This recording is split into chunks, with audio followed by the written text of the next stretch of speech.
endişeni kontrol etmek de başlı başına bir deneyim. Yani tek başınıza bekarken, sonra evlilik, sonrasında çocuk derken sorumlulukla beraber insani hisleriniz kat be kat artmaya başlıyor.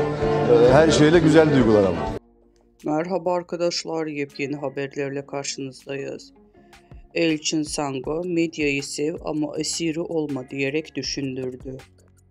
Güçlü metaforlardan oluşan kısa filmde medyanın gerçeklik algısına nasıl çarpılabileceğini gözler önüne seriyor. Elçin Sango'nun fotoğraflarında görünmemesinin medya tarafından tükenilen bir figür haline getirildiğinde gerçek kimliğinin kaybolduğunu sembolize ediyor. Medyaya esir olamam uyarısı insanlarda medya tüketiminde bilinçli olmalarını hatırlatıyor.